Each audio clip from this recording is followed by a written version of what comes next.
temps de mettre la cravate là. Ok.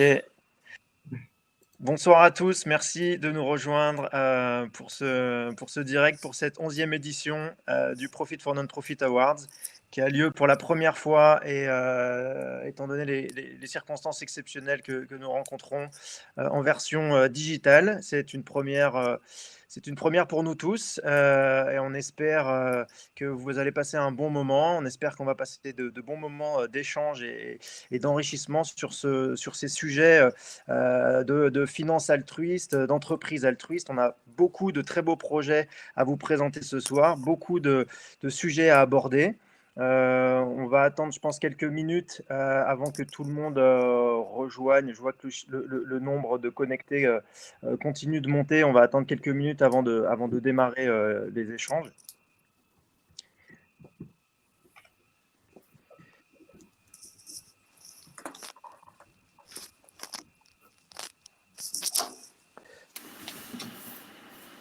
Julien, est-ce qu'on peut, il y a une fonction sondage, on a vu ça, est-ce qu'on peut faire un sondage et demander aux gens s'ils ont participé au Giving Tuesday aujourd'hui? C'est le jour du Giving Tuesday. Alors c'est un truc hyper important aux États-Unis. Ça fait 3-4 ans que ça essaye de s'installer en France. J'aimerais bien savoir si les gens qui viennent là par intérêt ou curiosité ont doublé ça d'une participation au Giving Tuesday. Ou alors c'est passé complètement à la trappe derrière le Black Friday. Si on peut poser la question, ça serait assez marrant. Carrément. Anto, si tu peux faire ça. Oui, c'est en ligne.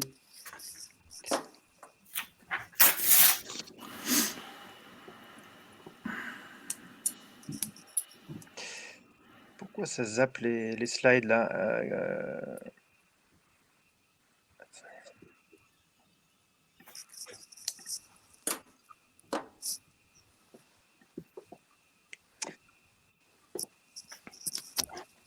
Alors, pour l'instant, on est à 57% de participants au Giving Tuesday cette année.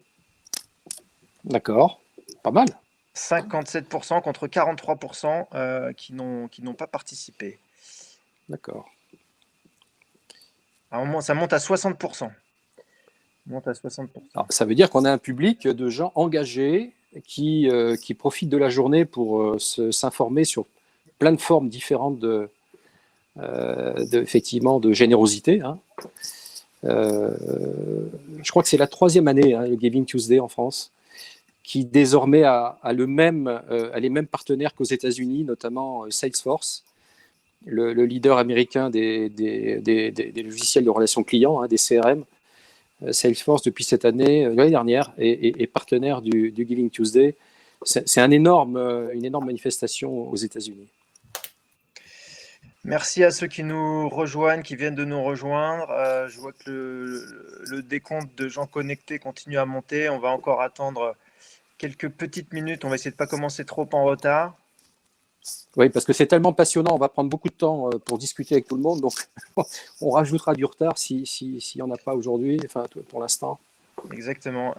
Tiens, il y avait une autre question que j'aurais bien aimé poser en attendant, Anto. C'était le nombre de personnes dans l'audience qui ont déjà assisté aux précédentes éditions des Profit for Non-Profit Awards.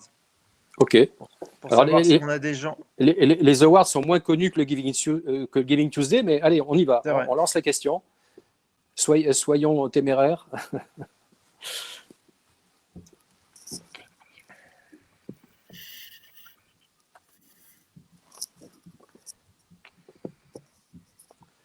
Après, moi, j'ai déjà une autre question sur la finance de partage, la finance altruiste.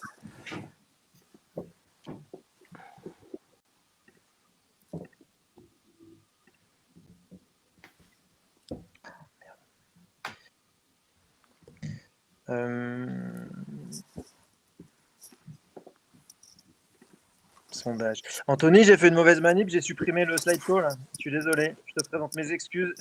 J'ai appuyé sur le mauvais bouton, donc on voit plus le PowerPoint là. Merci. Bon, on va peut-être commencer du coup. Je vois qu'il est déjà 36, hein, je pense allez, on y va. On y va. Écoutez, Vincent, nous sommes Tout à vous. Écoute. Ok, c'est à moi de prendre la parole pour ce début. Eh bien, bienvenue à tous. Alors, je ne vous vois pas, mais je sais que vous êtes là. Merci de nous avoir rejoints. Donc, nous allons commencer cette soirée qui est la 11e des Profit for Non-Profit Awards. Et nous avons déjà nos participants de la première table ronde qui sont déjà installés. Donc, l'occasion m'est donnée, avant de rentrer dans la pure cérémonie, de lancer un hommage à Bertrand Moinjon. Bertrand Moinjon était avec nous il y a exactement un an. Bertrand était le directeur général de SCP, notamment toutes les activités qui sont sur le campus de Montparnasse, puisque c'est là que nous devions nous retrouver. Et Bertrand nous a quittés brutalement au mois d'octobre. Donc ça, c'est une photo qui a été prise l'année dernière. Et donc, voilà, je crois qu'il fallait commencer par cet hommage.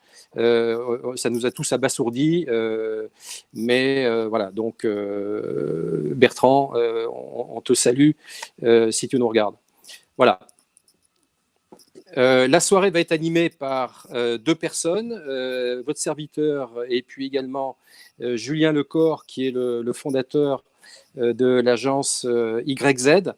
C'est cette agence que nous avons choisie pour organiser cette soirée, donc qui est digitale, qui s'est faite en présentiel. On disait même pas ça d'ailleurs, qui était sur site. Hein, on se réunissait tous pendant une soirée, et donc aujourd'hui, ben voilà, le Covid en a décidé autrement. Donc c'est une soirée digitale. YZ s'en occupe, qui a l'habitude de ça. Et puis on a surtout également un sponsor qui nous est fidèle depuis de nombreuses années. Qui est De Groove. Peut-être, Julien, te présenter en 2 mots, non? Avant que je passe la parole. Oui, bah, très rapidement, merci. Je tiens à remercier Vincent d'avoir fait confiance à YZ pour l'organisation de cette soirée et de me permettre d'y contribuer en tant qu'animateur à tes côtés. YZ, c'est une agence de communication et de branding dédiée au projet à impact positif. On existe depuis 3 ans. C'était assez naturel pour nous de nous retrouver associés à ce projet. On a la même vision que Vincent avec Axilia et avec les Profit for Non-Profit Awards. On est en interaction avec un certain nombre des partenaires de cet événement déjà par le passé. Et on est vraiment très heureux d'être parmi vous ce soir et de contribuer à cet événement. Très bien. Merci Julien. Donc notre partenaire ce soir qui nous permet d'organiser dans les meilleures conditions cette soirée, c'est De Groove Petercam Asset Management. Alexandre Touma est parmi nous. Alexandre, donc voilà, qui va dire quelques mots sur De Groove. C'est déjà un long chemin qu'on a emprunté ensemble, Alexandre. Exactement. Je suis très heureux d'être avec vous ce soir. Désolé au travers la caméra, mais les circonstances le sont telles quelles. Et effectivement, je suis très heureux au nom de DEPAM d'être partenaire d'Axilia et des Profit for Non-Profit Awards depuis de très nombreuses années. Alors effectivement, pour ceux qui ne nous connaissent pas, nous, on est une société de gestion d'actifs assez traditionnelle, même si on est un des pionniers dans le domaine de l'investissement durable et responsable. Alors effectivement, ça fait un partenariat qui dure depuis assez longtemps et vous me diriez pourquoi une entreprise, somme toute assez traditionnelle, s'investit et accompagne tout ce mouvement altruiste. Mais en fait, c'est assez simple. En fait, chaque entreprise a un impact sur son environnement et il est important de pouvoir le mesurer et d'y prendre sa pleine part. Alors effectivement, la RSE nous permet de mener des actions à impact positif, mais pour la société et pour l'environnement, alors pour vous, pour les entreprises altruistes, c'est peut-être un peu plus simple parce que vous êtes engagés depuis le départ dans cette direction. Pour une vieille maison comme la nôtre qui date de 1871, le chemin est un peu plus compliqué. Il faut faire bouger les choses en interne. Et puis, c'est une façon aussi de mettre pour nous en cohérence nos actions, nos valeurs, notre activité. Alors, on a formalisé notre exercice de responsabilité sociale et sociétale au travers d'un triple engagement qui est de défendre les droits fondamentaux, de ne pas financer les entreprises controversées et d'être une partie prenante responsable. Ce qui veut dire pour nous vraiment de promouvoir les meilleures pratiques en termes d'investissement responsable. Ça prend aussi des formes en interne, puisqu'on fait la promotion en interne du mécénat de compétences et des Solidarity Days, qui permet à tous nos collègues de mettre à disposition de leur temps et de leur expertise au profit d'associations pour bénéficier, pour porter des projets porteurs de sens, comme on pourra en citer certains, le réseau Entreprendre, qui accompagne des entrepreneurs pour les aider à la réussite de la création, de la reprise ou de la croissance de leur entreprise, ou la fondation Crésus pour accompagner les personnes en situation de fragilité économique. Alors, un dernier mot, si vous me le permettez, pour parler de notre fondation et de l'actualité. Notre fondation s'est donnée pour mission l'amélioration de l'enseignement et de l'entrepreneuriat. Alors, avec l'annonce du confinement en mars dernier, il était évident pour nous que les entrepreneuses et les entrepreneurs allaient être amenés à souffrir économiquement. Et c'est dans cet objectif, et en se basant sur l'expertise d'une association française qui s'appelle 60 000 rebonds, que la Fondation Pulse et la Fondation Degroof Petercam ont décidé de lancer hier, ça a été annoncé hier, un programme qui s'appelle Revival, et qui est un nouveau programme à destination des entrepreneuses et des entrepreneurs qui malheureusement ont dû souffrir de leur activité, qui ont fait faillite malheureusement et qui sont à la recherche d'un nouveau rebond. Et c'est avec, par exemple, ce genre d'initiative que DEPAM veut venir en aide aux entrepreneuses et aux entrepreneurs qui font face aux situations, aux difficultés économiques. Alors, sans devenir une entreprise à mission, c'est peut-être pas notre objectif aujourd'hui, mais c'est par ce genre d'action que DEPAM entend prendre sa pleine part dans son environnement. Voilà. Je vous remercie. Je vous souhaite par avance une très, très belle soirée et félicitations par avance à tous les lauréats. Merci Alexandre. En plus, avec une actualité là, qui est d'hier sur la philanthropie chez vous. Merci beaucoup. Ces prix, ces awards ne seraient pas non plus ce qu'ils sont sans la collaboration d'un certain nombre de partenaires, alors soit des partenaires techniques, soit des partenaires pour l'appel à projet, puisque l'histoire pour l'édition 2020 a commencé au mois de février. Toutes les entreprises ont commencé à déposer des dossiers en février. Il y a un jury également qui sélectionne les dossiers. Et donc, à partir du mois de juillet, on avait le nom des lauréats. Et donc, on se retrouve ce soir pour la soirée de remise des prix. Vous avez là ici tous les lauréats. Donc, vous avez des gens comme Admical. Pardon, ça va un petit peu vite, Julien. Donc, il y a des gens comme Admical, le Bilab, le Tech for Good, le Ticket for Change. Voilà, il y a plein de gens qui nous suivent pour permettre que notamment l'appel à projet soit relayé et que le maximum de startups soient au courant du lancement de ce prix. Voilà. Donc cette soirée, elle va prendre une forme un petit peu spéciale. C'est évidemment pas une cérémonie de remise des prix comme les éditions passées, avec une scène, avec un public, avec des trophées. Évidemment, c'est un petit peu atypique. Donc avec Vincent, on a décidé de tourner ça un petit peu plus sous forme de débat, et on va vous proposer ce soir 3 tables rondes autour de trois thématiques. La première qu'on va démarrer tout de suite avec les participants qui sont déjà que vous voyez déjà dans les petites vignettes en dessous de votre écran. La finance peut-elle changer le monde, avec les lauréats des prix dédiés à la finance altruiste notamment. Ensuite, deuxième table ronde sur comment mettre les entreprises au service de la société. Et enfin, la dernière table ronde sera un petit peu plus contextualisée sur ce qu'on traverse tous en 2020 avec la crise du coronavirus. Et on verra si cette crise qu'on traverse peut être un accélérateur de solidarité. Vincent ? Absolument. Donc, première table ronde sur la finance altruiste. Alors, une petite définition, parce que c'est probablement deux mots à coller que vous entendez pour la première fois ce soir. C'est quoi la finance altruiste ? C'est une finance à laquelle on a donné ce nom parce qu'on a identifié depuis 10 ans, ça fait depuis 2009, donc 11 ans, que ces prix existent. On a identifié qu'il y avait toute une population de produits financiers qui permettaient, quand on les achetait, quand on les souscrivait, quand on s'en servait, de dégager des dons pour des associations.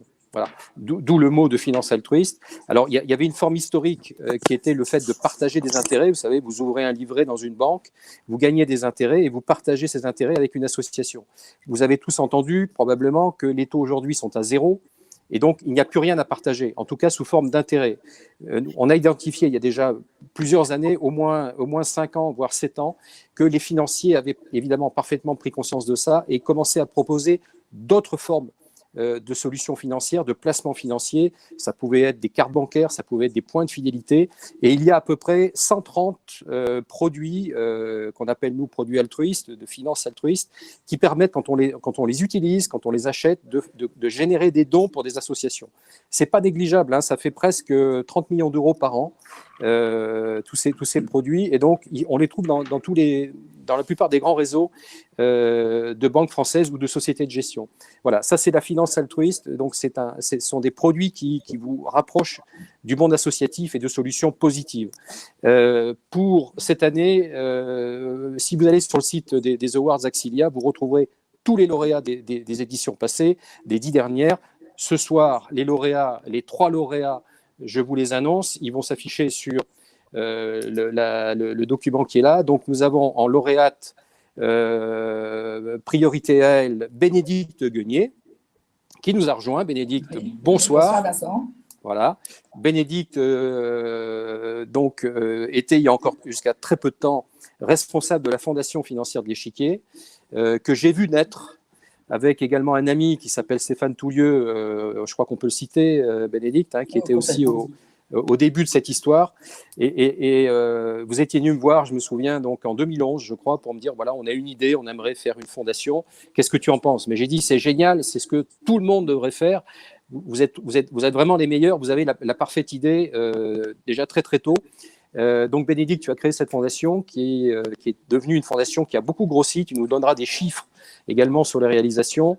Et donc il nous a semblé, puisqu'on est quand même dans le jury, une dizaine de personnes qui regardons tout ce qui se passe, on a un peu nos signaux faibles et nous on a considéré que ce que tu avais fait pour la finance altruiste et pour la finance en général, la philanthropie dans la finance, était tout à fait exemplaire. Et ton départ après une longue carrière nous paraissait devoir être souligné et mis en avant. Et donc le jury était unanime pour t'attribuer le prix du financier altruiste, ou plus exactement de la financière altruiste 2020.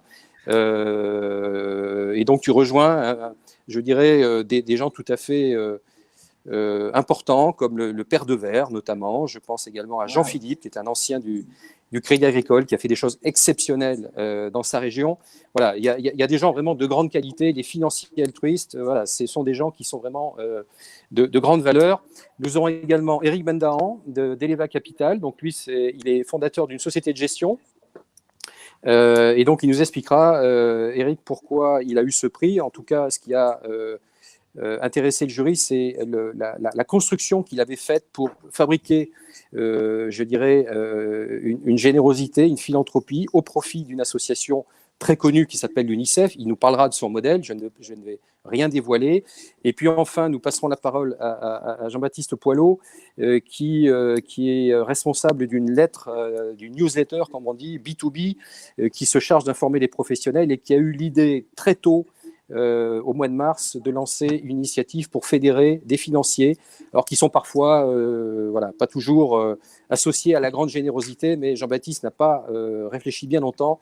Il nous parlera de la manière dont il a fonctionné pour lancer cette initiative. J'en ai dit assez sur vos parcours. Vous reviendrez très largement chacun sur vos initiatives. Je passe la parole à Julien. Merci Vincent, bienvenue Bénédicte, bienvenue Eric et bienvenue Jean-Baptiste. Ravi de vous retrouver et ravi de commencer par ce sujet de la finance altruiste qui, de prime abord, peut paraître un petit peu paradoxal. C'est vrai que quand on pense finance, quand on pense plus recherche du profit qu'à l'altruisme, hein. Donc, comment est-ce qu'on réussit à inverser cette perception, cette image un peu d'Épinal, et comment on décide et pourquoi de commencer à redistribuer ces profits? Bénédicte, vous qui avez un parcours très très important avec une présence dans beaucoup de fondations, est-ce que vous pouvez nous parler un petit peu de ça? Oui, bien écoutez, la Fondation financière de l'Échiquier est née en 2005. La Fondation de l'Échiquier était assez pionnière en matière de création de fondations, en tout cas dans l'univers des sociétés de gestion. Et je pense que c'était une alchimie assez naturelle qui s'est formée autour du projet. Il a fallu une bonne idée. Et là, je rends hommage à Stéphane Toulieu, notre directeur général de l'époque, qui a lancé l'idée de la fondation. Il faut une volonté au plus haut niveau. Donc, les cofondateurs de l'entreprise, qui sont mon frère et mon mari, Didier Le Ménestrel et Christian Guenier, ont adhéré immédiatement au projet. Et puis, il faut une volonté farouche, que j'appellerais incarnée, c'est-à-dire qu'il faut que quelqu'un prenne le projet à bras-le-corps. Et j'avoue que je me suis portée très, très volontiers candidate pour développer la fondation. Donc, c'était un exercice de page blanche, puisque rien ne nous prédisposait, si ce n'est le modèle économique de l'entreprise. Hein. Je rappelle toujours que pour créer une fondation et distribuer de l'argent aux associations, il faut que le modèle économique soit profitable. Et donc, dans ce contexte-là, exercice de page blanche qui m'a amené pendant 15 ans, puisque la Fondation financière de l'Échiquier a eu 15 ans en 2020, qui m'a amené à développer différentes actions. Et c'est pour ça que je dis volontiers que le don est contagieux. C'est-à-dire qu'on a démarré par une action de distribution de dons aux associations, qui est une action assez classique dans le monde des fondations d'entreprise. Et d'ailleurs, je me souviens qu'une de nos premières associations soutenues, c'est amusant parce que c'était l'association de Sophie Cluzel, qui, comme vous le savez tous, est la secrétaire d'État chargée des personnes handicapées. Et ça a été un des tout premiers projets que nous avons soutenus, et son association s'appelait Grandir à l'école. Et puis ensuite, une action terrain s'est imposée. Donc ça, c'est l'action opérationnelle de la fondation. Il est assez rare dans l'univers des fondations d'entreprise d'allier une action de distribution de dons et une action opérationnelle. Alors, l'action opérationnelle, c'est le programme Maison des jeunes talents qui a été lancé en 2010, donc 5 ans après le démarrage de la fondation. C'est un programme d'égalité des chances qui loge et accompagne des jeunes gens issus de milieux très, très modestes pendant toute la durée de leur classe préparatoire aux grandes écoles. Et en 2012, donc c'est pour ça que je parle toujours de contagion du don, parce qu'il y a une espèce de vague contaminante qui se poursuit. En 2012, nous avons lancé de manière très officielle le mécénat de compétences, qui donne à chaque salarié de la financière de l'échiquier 5 jours par an sur son temps de travail pour les mettre à disposition des associations soutenues. Et finalement, au bout de 15 ans, si je dois dresser un bilan et faire des priorités, la priorité d'une fondation, c'est de développer la culture du don chez les collaborateurs dans l'entreprise, l'action de distribution de dons et l'action opérationnelle n'étant que, entre guillemets, que des moyens pour impliquer les collaborateurs tous azimuts dans cette culture du don qui est si importante, me semble-t-il, au sein de l'entreprise. Merci beaucoup, Bénédicte. Cet impact du don sur les collaborateurs, sur la valeur de la marque employeur et sur l'ensemble des collaborateurs, chez vous, chez Eleva, Eric, vous l'observez également. La finance altruiste a un impact positif pas seulement sur les fondateurs et les managers, mais aussi sur l'ensemble des collaborateurs de l'entreprise. Oui, tout à fait, puisque l'ensemble des collaborateurs de la société finalement participent à la décision des projets que nous allons sélectionner pour les années qui viennent. On a d'ailleurs notre rendez-vous dans quelques semaines. Donc l'UNICEF, qui est notre partenaire au travers de la Fondation, va présenter une dizaine de projets. Alors ça passe de l'éducatif à des campagnes de vaccination, des projets très très spécifiques. Et l'ensemble des collaborateurs vont choisir les 5 ou 6 que l'on va pouvoir financer sur les années qui viennent. Et ça, je pense que c'est quelque chose, c'est souvent des décisions qui sont difficiles à prendre, mais qui engagent vraiment l'ensemble des collaborateurs, finalement, de la société. Et je pense aussi que ça permet d'avoir une meilleure rétention du personnel. En tout cas, c'est ce que nous disent les gens. Ça facilite aussi les recrutements et c'est probablement la réunion qui est la plus anticipée par nous tous. On fait également le point des projets qui ont été mis en avant sur les années précédentes. Peut-être, Eric, vous pouvez en parler un peu plus sur votre projet. Donc, vous êtes à la tête d'Eleva Capital, qui est basé à Paris et à Londres, et vous avez conclu, je crois, un partenariat innovant à long terme avec l'UNICEF, c'est ça ? Tout à fait, c'est ça. En fait, la société de gestion a été créée en 2014 par moi-même et un certain nombre d'associés. Et depuis le début, on a créé donc la fondation Eleva. En fait, on partait du principe que dans la finance, finalement, et surtout dans le métier de la gestion d'actifs, on va beaucoup juger les entreprises sur des critères financiers, mais aussi sur des critères ESG. Mais avant de pouvoir être à même ou être crédible dans notre capacité à juger ces entreprises, il fallait qu'on soit exemplaire nous-mêmes. Donc, on a créé cette fondation depuis le début, qui va recevoir 10% des bénéfices bruts, c'est-à-dire avant bonus, de l'organisation. Et on va travailler avec UNICEF, qui va nous présenter un certain nombre de projets. On en a une dizaine dans 10 endroits différents dans le monde. Ça peut être vraiment du éducatif, ça passe par des campagnes de vaccination ou des campagnes pour réduire la malnutrition, des créations de cliniques néonatales, vous voyez, des projets vraiment très, très spécifiques. Tout va être géré par l'UNICEF, mais qui va en revanche va nous donner des comptes à la Fondation. Donc, voilà un petit peu le système que l'on a mis en place depuis le début. Donc, c'est vraiment un partenariat long terme que l'on a mis en place et un engagement de notre côté de reverser un pourcentage fixe de nos revenus, quoi qu'il arrive.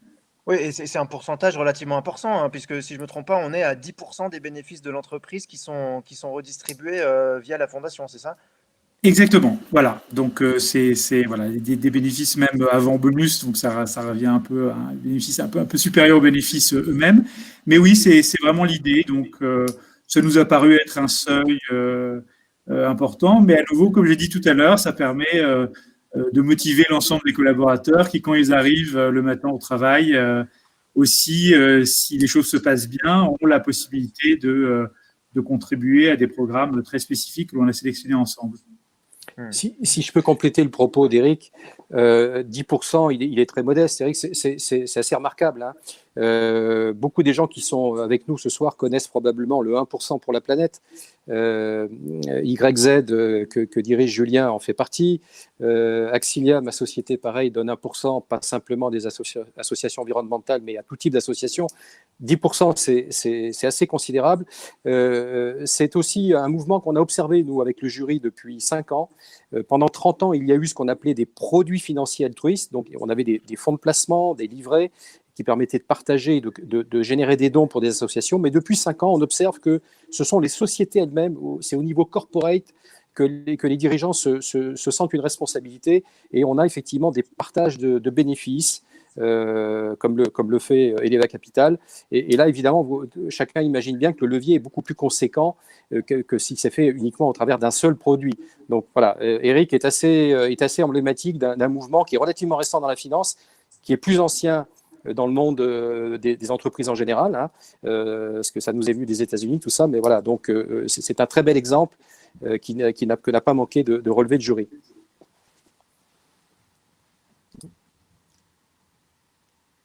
Julien, je te repasse la main. Pardon, excusez-moi, j'avais mon micro coupé. Merci beaucoup, Eric, pour ce partage. Je me tourne vers vous, Jean-Baptiste.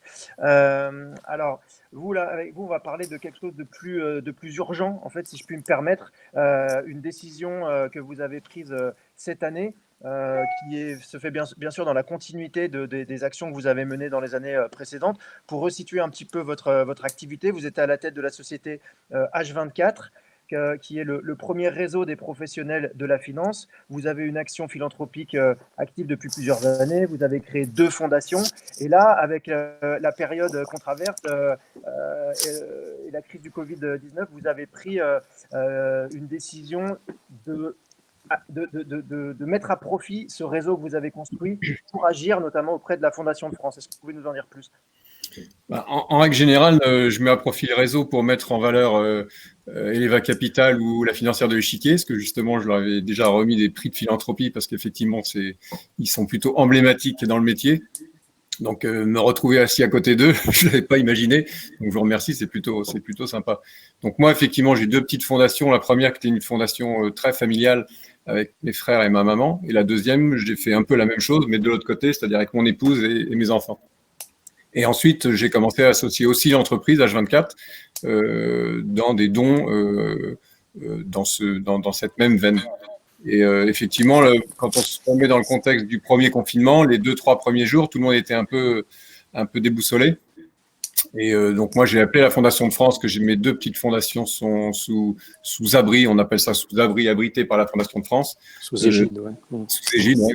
Abrité par la Fondation de France, et je les ai appelés. On venait d'être tous confinés depuis 48 heures, et je les ai appelés. Je leur ai dit voilà, moi, d'abord, je vais vous donner quelque chose pour faire quelque chose, ou essayer de faire quelque chose, et puis je vais essayer de mettre à disposition le réseau que l'on peut avoir à travers ce petit média. Donc l'idée, moi, j'ai tout de suite ouvert l'enveloppe. Donc, ils m'ont tout de suite parlé de tous unis contre le virus. Ils étaient tous complètement emballés par la mise en place de tout ce système-là. Bon, c'était une grosse machine de guerre. Donc, moi, j'ai envoyé 50 000 € avec l'accord des salariés, avec les collaborateurs. On a fait ça tout de suite. Et on s'est dit, bon, maintenant, qu'est-ce qu'on fait ? Demain matin, on prend notre téléphone et on appelle tout le monde. Et on a commencé à appeler tous les asset managers pour leur dire, voilà, vous nous avez parlé de l'ISR, de l'ESG, vous êtes socialement responsable. Là, il y a peut-être une occasion de montrer que collectivement, un vrai collectif, une vraie équipe de rugby, on va pousser le ballon et on va tous essayer de faire quelque chose. Personne ne savait où on allait. Donc on s'est dit, fédérés par la Fondation de France, on peut leur faire confiance et eux vont redispatcher l'argent un peu à droite, à gauche. Donc on a commencé à téléphoner à 8h du matin et on finissait à 22h, 23h avec tout le monde. Donc on avait un accueil plus ou moins mitigé, des gens qui étaient tout de suite extrêmement emballés. Donc ça, c'était plutôt rassurant. Puis de temps en temps, des grosses claques dans le genre, on n'a pas le temps, t'as pas vu les fonds qui baissent, on a autre chose à faire. Bon, après, tu les rappelles le lendemain, tu dis, bon, maintenant que tu as autre chose à faire et que tu as perdu 2 ou 3% sur ton fonds, ou 5%, peut-être que tu peux essayer de faire un petit geste. Donc voilà, ça a duré un peu plus de 3 semaines. Et en 3 semaines, on a fédéré des grosses boîtes, des entreprises bien connues, et puis aussi des salariés qui nous ont envoyé de l'argent. Nous, on ne faisait que collecter les promesses de dons et qu'on renvoyait tous les soirs à la Fondation de France et qui, eux, recontactaient les gens pour faire le virement. C'était assez compliqué parce qu'en fait, c'est très facile de donner. Tous ceux qui sont là, que ce soit Eleva ou que ce soit la financière de l'échiquier, donner, ils le savent, à la fois c'est très beau, mais c'est finalement assez simple, c'est juste un bouton qu'on pousse nous-mêmes. Mais quand vous appelez quelqu'un, moi je l'avais jamais fait, quand vous appelez quelqu'un pour dire qu'est-ce que tu en penses, ça serait pas mal de donner, on pourrait avoir de l'impact assez rapidement, ils ont besoin de respirateurs, on parlait des respirateurs, rappelez-vous au début, respirateurs. Donc on a d'ailleurs acheté un respirateur le 3e ou 4e jour. Donc c'était plutôt... Et là, les gens te disent, ouais, bon, ok, mais qu'est-ce qu'il faut faire? Rien, il n'y a rien à faire. Tu fais aussi un virement. Tu appuies sur le bouton, tu n'as pas ton assistante, tu appuies sur le bouton. Ah, ok, je vais le faire demain. Non, tu le fais tout de suite. Donc voilà, on s'est un peu énervé. On était deux, j'avais un collaborateur qui faisait ça full time et moi, et on se couchait le soir. On avait fait 15 heures de téléphone dans la journée, uniquement pour demander de l'argent. Donc à la fois, c'était un peu passionnant et à la fois, c'était un peu perturbant. Tu te dis, mais c'est pas possible d'être obligé de demander aussi. Ça devrait être simple. Mais bon, c'est pas simple. C'est pas simple de demander. Moi, une fois de plus, j'avais fait ça et j'avais donné moi-même. Ça, c'était simple. Tu discutes avec ton frère, tu discutes avec ta femme, tes enfants, tu les motives et tout le monde est d'accord. Mais quand tu vas téléphoner à quelqu'un qui te dit, mais moi, mon budget donation, je l'ai déjà bouffé. Donc repasse l'année prochaine. Je dirais, mais le Covid, c'est maintenant. L'impact, c'est tout de suite. Donc, on ne savait pas encore que le Covid allait durer aussi longtemps. Donc, il y en a même un qui m'a dit, rappelle-moi en janvier l'année prochaine, je te donnerai le budget l'année d'après. Je dis, mais attends, c'est fou, quoi. Okay. Non, effectivement, j'ai perdu quelques amis dans l'histoire, mais j'en ai gagné d'autres. Ouais. Non, effectivement, c'est pas simple et c'est pour ça qu'on a besoin de gens comme vous. Est-ce que vous pouvez nous donner une idée un peu du résultat? Parce que c'est vrai que ça a été laborieux, mais finalement, vous avez atteint des objectifs assez importants. Ouais. En moins de 4 semaines, en moins d'un mois, on a fait 516 000 euros. C'est ça. Donc 516 000 euros, bon voilà, à la fois c'est beaucoup, à la fois c'est rien. Mais bon, au niveau d'un petit média avec 5 salariés, c'était pas mal. Enfin, nous, au début, on était un peu déçus, et puis après, on nous a expliqué que c'était plutôt un résultat, j'allais dire correct. C'est jamais assez, hein. Mais bon. L'impact, c'était le but, quoi. Pour moi, le collectif est extrêmement important. C'était de montrer à tout le monde, au niveau des salariés, au niveau des clients, que le collectif des banquiers de la place pouvait faire quelque chose. Après, tout le monde peut faire des trucs de façon individuelle, comme une fois de plus, Eleva ou l'échiquier. Tout le monde le fait, ça. Mais c'est vrai que le côté collectif, dans cette fameuse quinzaine ou les 3 premières semaines du premier confinement, c'était à mes yeux important. J'avais l'impression d'être utile quand j'étais en face. Je confinais gentiment dans le sud-ouest, donc un peu tout seul avec un ordinateur et pas mes équipes et pas mes clients. J'avais l'impression d'être utile. Donc voilà, c'était la satisfaction personnelle de se sentir utile avec mes collaborateurs. Jean-Baptiste, je vous confirme que le jury, lui, a trouvé que ça, c'était très utile. Et on n'a pas hésité, il y avait une unanimité immédiate pour considérer que voilà, ce souci du collectif d'engager tout le monde, c'était très, très chouette et ça méritait un prix. Donc vous êtes le prix Covid-19/finance. Ouais, j'espère que J'espère qu'il n'y en aura pas un deuxième. Quoi. Bah oui, on est d'accord, quelque part. C'est vrai. Julien? Merci beaucoup, Jean-Baptiste. Merci à tous les trois. Juste une dernière petite question. Il nous reste 2-3 minutes là avant de passer à l'échange suivant. Est-ce que, et je m'adresse à tous les trois, du coup, est-ce que vous avez le sentiment que quelque chose a changé cette année? Est-ce que vous avez l'impression que des initiatives comme celle de Jean-Baptiste s'est amené à se normaliser, à se banaliser à l'avenir? Est-ce que donner est devenu plus naturel et plus normal en cette fin d'année 2020?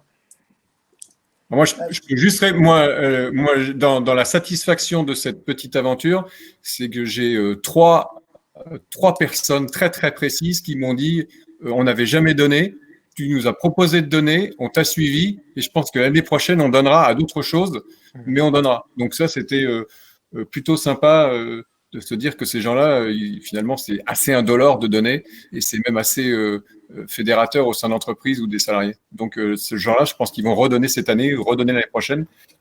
Donc, si on a donné trois personnes l'idée de redonner un peu plus souvent, bah, je dirais qu'on a gagné, quoi. Éric et Bénédicte, vous partagez les sentiments? Écoutez, une des fiertés en tout cas que l'on a à notre côté chez l'EVA, c'est qu'on voit un certain nombre de nouvelles sociétés de gestion qui se créent, qui prennent des modèles un petit peu similaires, avec aussi des fondations depuis le début, et un certain pourcentage. Donc ça nous rend très fiers, parce que ça veut dire que peut-être que c'est le début d'une tendance. Donc on est ravis de voir cette tendance en tout cas se mettre en place. Bénédicte, vous vouliez ajouter quelque chose? Oui, moi j'espère de tout cœur que Jean-Baptiste a raison et que les gens qui ont donné cette année dans un contexte très particulier de crise sanitaire donneront l'année prochaine. Je serai un tout petit peu plus mesurée. L'urgence est un excellent facteur d'accélération du don. Mais le problème, c'est que l'urgence est liée à une cause bien précise et qu'on connaît tous en 2020. Et du coup, pour certaines autres causes, elles ont été mises de côté. Donc, il y a des grands gagnants de la crise sanitaire. Bon, vous imaginez toutes les associations de santé, les hôpitaux, etc. Mais il y a aussi des grands perdants, c'est-à-dire des causes qui ont été jugées plus secondaires ou en tout cas pas prioritaires. Et j'espère que ces causes-là retrouveront de la couleur en 2021. Très bien. Juste, Bénédicte, pour terminer, est-ce que tu peux nous donner, pour qu'on mesure la profondeur de ton effort, combien tu as amené de jeunes filles en école? Dans les maisons des jeunes talents. Alors maintenant, il y a des garçons aussi, Vincent. Il faut qu'on update tous les deux un peu plus souvent. C'est 98% de réussite au concours. Donc, depuis l'origine, c'est environ 200 élèves. Et 200 élèves qui ont réussi à intégrer une grande école, avec tout ce que ça suppose de réussite personnelle et de vie professionnelle future, mais également d'impact sur les familles, puisque généralement, ce succès-là irradie la famille et emmène les fratries. Donc, ça va nettement au-delà du succès personnel des jeunes gens. Très bien. Merci beaucoup. Merci à tous les trois pour ce partage. Vincent, je te propose qu'on passe tout de suite au deuxième échange. Absolument. Table ronde numéro 2. Donc, on fait monter sur scène les autres. Est-ce que tu as le temps de faire un sondage, Julien? Non? Bien sûr, on peut faire un petit sondage, oui. Alors, le sondage, est-ce que les financiers peuvent être altruistes? Est-ce que nos auditeurs et téléspectateurs, enfin spectateurs, est-ce qu'ils pensent que c'est, à travers ces 3 témoignages, est-ce que ce sont des mots qu'on peut désormais mettre côte à côte? C'est intéressant de voir. On aurait dû le faire avant et après, d'ailleurs. Tout à fait. Pendant qu'Anthony met le sondage en place, on accueille donc les speakers du prochain talk. Peut-être, Vincent, tu veux les présenter? Oui. Alors, effectivement, donc, nous aurons trois personnalités. Danielle Capel-Marcovici, qui est la présidente de Raja. Raja, le jury a décidé de lui attribuer le prix de l'ETI altruiste. C'est vrai que les awards récompensent plutôt des startups. Pourquoi? Parce qu'on s'est aperçu, c'est un de nos membres du jury qui s'est dit il y a 3-4 ans, je crois, qui nous a fait la remarque, il nous a dit, vous avez remarqué, tous les gens qui déposent des dossiers ont à peu près le même âge. Ils ont entre 25 et 32 ans. Et personne n'avait remarqué, lui avait bien vu ça. Et c'est vrai qu'avant 25 ans, ils sont à l'école. Et après 32 ans, c'est une autre génération qui considère la philanthropie autrement. Donc c'est vrai qu'on a beaucoup de startups qui sont lauréates. Mais il y a des visionnaires et il y a des chefs d'entreprise qui pratiquent ça de la même manière depuis de très nombreuses années. Et Raja en fait partie, donc, et c'est en plus une entreprise de grande taille que Daniel Capel-Martovici nous présentera plus en détail. Nous accueillons également Vincent Touboul pour Goodid. Vincent a gagné le prix Tandem. C'est la première fois cette année qu'on crée un prix Tandem. On a souhaité récompenser à la fois une entreprise, mais également l'association qui en est bénéficiaire, parce qu'on s'aperçoit que c'est très souvent un couple et que l'un nourrit l'autre dans les entreprises altruistes. Et puis, il nous parlera évidemment de son modèle très particulier qui n'existait pas avant lui. Et puis, nous aurons également Romain Trébuil, qui est le fondateur de Circle Sportswear et qui, lui, est plus classiquement, mais c'est déjà son parcours est remarquable, vous allez le voir, parce qu'il est de cette année. Romain est le lauréat du prix Startup. Je dois préciser, avant de leur donner la parole, qu'au-delà d'avoir un prix, ce qui est déjà éminemment sympathique, comme nous le rappelait Jean-Baptiste Poilot, nos 2 startups seront accompagnées par deux partenaires. En l'occurrence, Goodid sera accompagné par Dalverny Avocat, qui depuis maintenant 2 ans aide des lauréats dans leur développement, que ce soit sur des aspects juridiques, de droit social, etc. Voilà, c'est un cabinet qui a beaucoup de compétences. Et donc, Goodid a déjà pris contact et déjà, je dirais, accompagné par Dalverny. Donc voilà, on a des entreprises qui sortiront renforcées et plus, je dirais, plus structurées pour l'année 2021. Et puis, on aura donc déjà, il y a eu des contacts entre Circle Sportswear et puis la NEF, et comme vous le savez, qui est une coopérative bancaire qui propose un certain nombre de produits avec une énorme exigence d'impact. Je n'en dis pas plus. Julien, à toi le micro. Merci beaucoup Vincent. Bienvenue à Daniel, à Vincent, à Robin. Ravi de vous retrouver. J'en profite pour vous relancer sur le petit sondage que Vincent a lancé à l'instant. Je pense que vous pouvez encore participer parce que là, pour l'instant, vous êtes. J'ai un résultat unilatéral. La finance peut-elle être altruiste? 100% des répondants dit que oui. Ouais. Donc, écoutez, peut-être, Voilà. c'est la réponse qu'on a envie d'avoir. Il n'y a pas de. Voilà. C'est une réponse franche et massive. Voilà. Bon, ben voilà, on a gagné. À gagner. Alors, j'aimerais commencer par vous poser une question à vous, Vincent. Ravi de vous retrouver ce soir. Vous avez un projet qui est extrêmement intéressant. Juste pour resituer un petit peu, vous êtes à la tête de Goodid, un projet d'entreprise solidaire qui démocratise le don sur Internet juste en regardant une publicité. Est-ce que vous pouvez nous expliquer un peu comment ça marche? Ouais, bonsoir à tous du coup, et merci beaucoup Vincent pour l'organisation du coup de cet événement et du concours. Alors en fait, ouais, je peux peut-être parler un tout petit peu de Goodid. En fait, Goodid, c'est une idée que j'ai eue. Alors moi, l'histoire est un peu particulière parce que je l'ai eue à 17 ans. En fait, l'idée, c'était il y a 6-7 ans maintenant. J'en ai 25. Donc, voilà, les choses ont un peu évolué, mais je suis toujours très très jeune. Et en fait, l'idée très naïve au tout début, c'est de se dire, il y a de la publicité partout, notamment sur Internet. Et cette publicité, elle me permet d'accéder à plein de services. Je peux aller sur l'Express, je peux aller lire des articles, je peux aller sur YouTube, sur Facebook, je peux aller écouter de la musique sur Spotify. Enfin, je peux accéder à plein de contenus gratuitement grâce à la pub. Et je me suis dit, tout bêtement, pourquoi est-ce que de la même manière, grâce à la pub, je ne pourrais pas faire des dons à des associations? Et c'est exactement ça, Goodid. En fait, c'est une plateforme qui permet à des internautes de regarder des publicités volontairement tout en faisant un don. Puis on a un autre concept aussi qui est la même chose. Vous pouvez être sur TF1, sur MyTF1, sur Dailymotion, sur l'Express, Le Figaro, n'importe où. Et dans l'article, vous allez voir une petite publicité pour un annonceur, type Intermarché, Carrefour, Sarenza, enfin j'en sais rien. Et la publicité, on indique à l'internaute, voilà, en regardant cette pub, vous faites un don. Et là, l'annonceur donne une partie de son budget à l'association qu'il a choisie au début. Donc on a financé maintenant plus de 2 500 000 euros de projets comme ça pour planter des arbres, pour aider des jeunes à aller suivre des études, pour aller financer par exemple de l'équipement pour un internat. Voilà, donc on a financé toute une multitude de projets pour insérer des jeunes dans la vie professionnelle, etc. Grâce à plein d'associations aussi qui font un super boulot et qu'on aide à collecter des fonds. D'accord. Ouais, non, c'est super intéressant. Et quand on sait à quel point la publicité aujourd'hui fait débat et le rôle de la publicité dans la société et l'impact négatif que la publicité a aujourd'hui, c'est en 2020, c'est un des sujets, majeurs. Il y a des propositions de loi pour restreindre la publicité. On a vu la Convention citoyenne pour le climat qui a proposé plusieurs mesures pour restreindre la publicité et donc restreindre son impact négatif. C'est vrai que là, un projet comme le vôtre, c'est un projet très, très, très, très réjouissant qui montre qu'on peut peut-être réussir à concilier les choses. Du coup, le projet que vous avez mené avec les Restos du Cœur, est-ce que vous pouvez nous en dire un petit peu plus? Parce que c'est pour ça que vous avez été récompensé ce soir. Ouais, alors effectivement, je pense que la publicité est à la finance, la perception du grand public et effectivement politique, un peu la même chose. Donc c'est assez rigolo. Tout à fait. Ouais.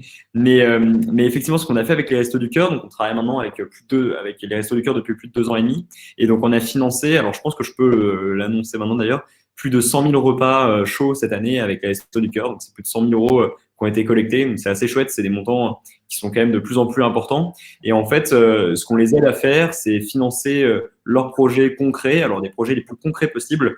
On aime bien financer non pas le Secours populaire, les Restos du Cœur, mais c'est vraiment un projet de repas chaud des Restos du Cœur pour essayer de sensibiliser le grand public aux actions du coup qui sont réalisées derrière. Et donc, ce qu'on a fait pour cette campagne en particulier, c'est une campagne avec la Banque Postale aussi derrière qui a permis de financer plusieurs dizaines de milliers de repas chauds du coup grâce à leur campagne. Donc, la Banque Postale diffusait sa publicité et 60% du budget publicitaire de la Banque Postale a permis de financer les actions des Restos du Cœur. Donc, c'était assez chouette. Et voilà. Et on a fait une autre OP avec eux qui était assez sympa aussi où on est allé faire une petite vidéo entre Café Grand-Mère et les Restos du Cœur. Café Grand-Mère qui a une opération où il donne à chaque fois qu'il y a un produit qui est acheté un repas chaud du coup pour les Restos du Cœur. Et on a réalisé une petite vidéo aussi pour eux pour mettre en avant ce partenariat. Et de la même manière, en diffusant sa publicité, Café Grand-Mère finançait des repas avec les Restos du Cœur. Donc voilà, c'est plusieurs projets comme ça qui ont été financés tout au long de l'année. Et ça a permis, les Restos du Cœur, c'est l'association qu'on a le plus financée sur le site cette année. C'est une année où effectivement, on le sait, les besoins des Restos du Cœur cette année explosent. Ils sont extrêmement sollicités, donc c'est une très très bonne idée de vous être associé à eux. J'en profite pour rappeler, je crois qu'on a oublié de le dire tout à l'heure, que vous pouvez poser des questions si vous le souhaitez. Juste à côté de l'onglet sondage, il y a un onglet questions. Si vous avez des questions que vous voulez poser à Vincent, à Daniel, à Romain, aux autres intervenants, on regardera à la fin et on n'hésitera pas à les faire remonter.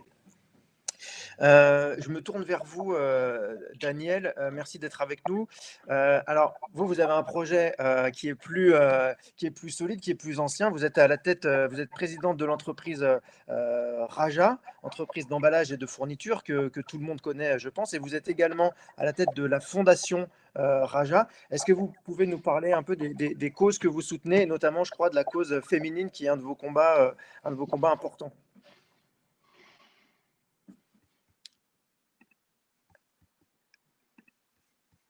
Daniel, excusez-moi, votre micro est coupé. Il faudrait juste que vous le... Trop. Super. Voilà, c'est bon, vous m'entendez? On vous entend parfaitement bien, Daniel. Merci. Bon, très bien. Excusez-moi, petit problème. Oui, merci d'abord de nous avoir attribué ce prix altruiste. C'est vrai que c'est toujours une récompense que nous apprécions. Bon, pour ce qui est du groupe Raja, que je dirige depuis pas mal d'années, j'ai toujours considéré que l'entreprise n'avait pas seulement un rôle économique à jouer, mais un rôle social et sociétal. Et c'est pour ça que j'ai créé la Fondation Raja il y a 15 ans déjà, et c'était la première fondation pour les femmes, sous l'égide de la Fondation de France. Et depuis, nous chaque année, nous soutenons beaucoup de projets associatifs, une 50aine de projets associatifs, avec une équipe qui est en interne, déléguée générale de la Fondation, qui sélectionne, nous faisons des appels à projets, nous recevons plusieurs centaines de demandes en France et du monde. Et nous soutenons environ une cinquantaine de projets chaque année qui sont instruits par l'équipe et qui sont votés ensuite par le comité exécutif de la Fondation, qui est une structure qui existe depuis 15 ans. Donc. Alors, pourquoi les femmes? Alors, c'est une question qu'on m'a posée déjà il y a 15 ans. Je pense que depuis, je crois qu'on me la pose plus, ou très rarement, parce que je pense que tout le monde a compris et tout le monde sait que, effectivement, les femmes sont victimes d'inégalités et d'injustice partout dans le monde. Et c'est pour cela que la Fondation se consacre à soutenir donc des projets associatifs dans le domaine de l'éducation. C'est très vaste en fait, on a beaucoup de domaines d'action. C'est l'éducation, c'est l'action sociale, c'est la formation, l'insertion professionnelle également, et les droits des femmes et puis la lutte contre les violences pour les femmes. Et qu'il y a beaucoup de travail et nous soutenons tous ces projets que nous choisissons tous les ans. Alors, on a, dans le cadre peut-être du Covid, c'est une question que vous vous posez. Bien sûr, on soutient beaucoup d'associations qui elles-mêmes soutiennent les femmes, comme le 3919. Ça a été un budget supplémentaire de 50 000 € au début de la crise du Covid, parce qu'évidemment, les violences contre les femmes, les violences intraconjugales ont augmenté durant le confinement, ça tout le monde le sait, et puis il y a toujours quand même environ 150 femmes qui meurent par an sous les coups de leur conjoint ou ex-conjoint. Donc ça, je pense que tout le monde est au courant. On a fait beaucoup de choses dans les associations que nous soutenons. Évidemment, il y a des associations qui travaillent dans le monde agricole, des coopératives agricoles. Nous soutenons des centres d'accueil pour les femmes victimes de violences. On soutient dans tous les domaines des centres aussi de travail pour les femmes. Dans tous les domaines, c'est extrêmement varié.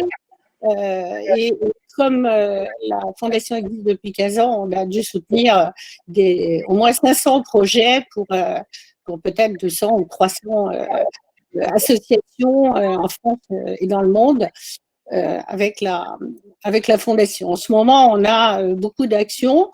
On va remettre nous aussi des Women's Awards que nous remettons tous les 2 ans.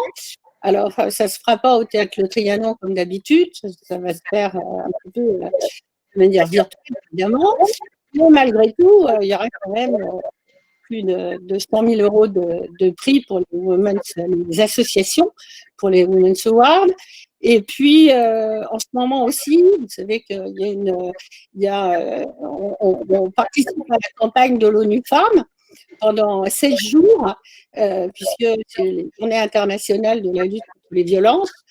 Donc, dans ce cadre-là, c'est une action un peu particulière. On va remettre 5 000 € chaque jour pendant 16 jours. Chaque jour, une association différente qui travaille, évidemment, qui fait des actions contre les violences faites aux femmes. Alors, voilà, le budget de la Fondation, c'est un peu plus d'1 million d'euros chaque année. Bien sûr, c'est un budget qui est financé par l'entreprise sur ses résultats. Et il y a une équipe qui travaille en plus à l'intérieur des chefs de mission qui travaillent à l'intérieur de la Fondation. Voilà à peu près comment ça fonctionne. Vous avez des questions ? Merci beaucoup, Daniel. J'ai une petite question. C'est vrai que vous avez rappelé à quel point vous intervenez sur des problématiques difficiles qui, d'ailleurs, même cette année, parfois se sont aggravées. Vous avez parlé tout à l'heure des violences conjugales pendant le confinement. Vous êtes sur ces thématiques et ces problématiques depuis une quinzaine d'années. Qu'est-ce qui, aujourd'hui, à la fois vous rend fier et qu'est-ce qui vous donne l'énergie de continuer à vous battre pour tout ça? Je pense que le combat pour les femmes n'est pas terminé, loin de là. Il y a beaucoup de sujets à traiter. Il y a évidemment les femmes aussi. On a un programme qui s'appelle Femmes et Environnement, parce que les femmes sont aussi les premières victimes dans le monde du réchauffement climatique. Donc, le manque d'eau, par exemple, la culture, et on soutient beaucoup de projets dans le domaine du bio, de la culture bio, et puis d'autres. Donc, ce qui nous rend fiers, c'est l'action qu'on mène, les actions qu'on mène. On a aidé certainement des centaines de milliers de femmes qui sont toujours participatrices parce que elles sont actrices en fait des projets. Ça c'est très important. Ça veut dire que si elles apprennent à cultiver, elles apprennent à d'autres à cultiver aussi. Si elles apprennent à construire une maison, elles apprennent à d'autres ensuite à construire une maison, etc. Et puis on soutient vraiment des projets dans tous les domaines. C'est aussi Gynécologues sans frontières qui aide les femmes dans les centres d'accueil, les centres d'hébergement des migrantes. C'est soutenir aussi les centres qui s'occupent des femmes SDF. C'est vraiment voilà, tous azimuts et on est, je ne sais pas si on est fiers de ce qu'on fait, oui, certainement. En tous les cas, on se sent utile aux femmes, utile aux associations, évidemment, qui ont de moins en moins de moyens et qui ne sont pas forcément soutenues, surtout que nous, nos choix vont vers des associations qui ne sont pas des associations internationales soutenues par des grands organismes internationaux, mais on soutient des projets, on aime bien soutenir des projets locaux qui sont, je veux dire, qui ont besoin de nous, en fait. Donc, c'est vraiment le domaine des femmes en difficulté. Alors, ça n'empêche qu'on se bat aussi pour l'égalité professionnelle, mais ça, c'est à chaque entreprise de se battre pour ça. Bon, c'est notre cas chez Raja, c'est un peu, je ne peux pas dire le contraire parce que c'est une entreprise depuis longtemps. Par conséquent, l'égalité professionnelle, c'est un peu dans notre ADN, dans le groupe Raja. Parce que maintenant, nous sommes 3000 et au niveau européen. Et la Fondation, maintenant, travaille, on essaye d'essaimer de déployer en fait, nos actions au niveau international. Donc, on veut fédérer autour de notre fondation toutes les filiales du groupe. Il y a 24 sociétés dans 17 pays, donc tout le monde est très participatif et la fondation permet aussi de fédérer l'ensemble des collaboratrices et des collaborateurs aussi. Peut-être un peu plus des collaboratrices, mais en tous les cas, elle a une vocation aussi pédagogique. Ce qu'on voudrait, c'est que toutes les entreprises, on se voudrait un peu exemplaire, même si ça peut paraître un peu prétentieux, mais on voudrait que toutes les entreprises créent des structures comme les nôtres. D'ailleurs, on est souvent en conseil d'autres entreprises pour leur dire comment créer une fondation d'entreprise. Et voilà, on voudrait que ce soit encore plus répandu que ça ne l'est aujourd'hui. Même si de plus en plus, il y a des fondations ou des fonds de dotation qui sont créés dans les entreprises pour des actions de mécénat ou des actions philanthropiques. Merci beaucoup, Daniel, et bravo pour votre engagement et pour votre prix. Je me tourne vers vous, Romain. Alors vous êtes plus sur vous êtes plus sur de l'action environnementale, si je puis me permettre, avec la startup que vous avez fondée récemment, qui s'appelle donc Circle, Circle Sportswear, qui vise à proposer des vêtements de sport les plus durables possibles. En quoi aujourd'hui la durabilité, c'est un critère important quand on fait des vêtements et notamment des vêtements de sport? Tout d'abord, hein, merci pour ce prix, parce que le côté altruiste, c'était aussi quelque chose d'important. Et pour nous, on est tout jeune, donc c'est notre premier prix. Du coup, je pense que c'est quelque chose aussi qui gardera pour la culture de Circle, justement, ce côté altruiste. Au départ, pourquoi on a créé Circle? En fait, les vêtements de mode sport aujourd'hui, quand on se trouve en France, 95% sont fabriqués à l'autre bout du monde, en Asie, très souvent en Chine, dans des conditions souvent pas géniales. On a pour beaucoup entendu parler du problème des Ouïghours. Et en fait, les vêtements de sport sont faits en polyester. Le polyester, c'est du plastique. Le plastique, c'est du pétrole. Et tout ça, ça génère une pollution absolument gigantesque. L'industrie du textile est la deuxième plus polluante au monde. Et en fait, on ne se pose pas forcément toutes ces questions quand on achète un vêtement de sport. On peut regarder le prix, mais on ne regarde pas forcément la composition de ce qu'il y a dedans. Mais c'est la réalité aujourd'hui. Et du coup, le défi qu'on s'est lancé, c'est de créer une marque de sport en économie circulaire. Ça veut dire avec uniquement des matériaux recyclés, qui sont également recyclables. Ça veut dire fabriquer 100% en Europe. Donc, l'ensemble des matériaux, des déchets recyclés sont récupérés en Italie, en France et en Espagne pour être ensuite fabriqués au Portugal et distribués d'abord en France puis en Europe. En fait, ça paraît simple comme ça, mais c'est extrêmement complexe parce qu'il y a énormément d'intervenants sur toute la chaîne de valeur. Quand on part de la matière première jusqu'au packaging, hein, d'ailleurs, on peut avec Raja, par exemple, à la fin. Donc, c'est tout un processus avec énormément d'intervenants. Et si je prends, par exemple, une de nos pièces phares, qui est un t-shirt, aujourd'hui, il parcourt moins de 3000 km du déchet recyclé jusqu'à l'utilisateur final, par exemple, s'il est à Paris, alors que l'ensemble des vêtements de sport aujourd'hui font plus de 50 000 km, 3 fois le tour de la planète. Donc voilà, c'est 75% d'émissions CO2 en moins. Donc c'est un enjeu majeur. Aujourd'hui, il faut savoir quand même que le plastique, c'est un matériau qui est assez récent, hein, ça a 70 ans. C'est tout jeune en fait. Et il y a 13 milliards de tonnes de déchets plastiques sur la planète aujourd'hui. Ça doit doubler d'ici 2050, même si on fait quelque chose. Donc déjà, nous, on essaie de faire quelque chose pour pas arriver à notre petite échelle sur ce schéma-là, et du coup, d'avoir que des matériaux recyclés et recyclables. Et il y a aussi dans l'aspect de donation, puisqu'en fait, nous, on va pouvoir réparer et changer les vêtements. Et en fait, quand on échange les vêtements, nous, on va pouvoir les recycler pour en fabriquer des nouveaux avec les anciens. Mais on va aussi proposer à l'utilisateur de pouvoir les donner à des associations. Donc ça, on est en train de le mettre en place justement, et on n'est pas obligé d'aller à l'autre bout du monde une fois de plus. On peut être autour de Paris ou en France et trouver des associations sportives qui n'ont pas d'énormes moyens pour pouvoir justement s'équiper. Donc voilà un petit peu. Et puis une histoire un peu particulière puisqu'on s'est lancé en mars de cette année et on devait se lancer avec le semi-marathon de Paris. Donc la crise du Covid, ou en tout cas la situation du Covid, on l'a vécu en plein. On n'a vécu que dedans pour nous. Mais c'est aussi, on peut s'apercevoir qu'il y a un vrai changement et une mutation. En tout cas, ça accélère des transitions. Et moi, j'en ai trois en tout cas qui nous concernent.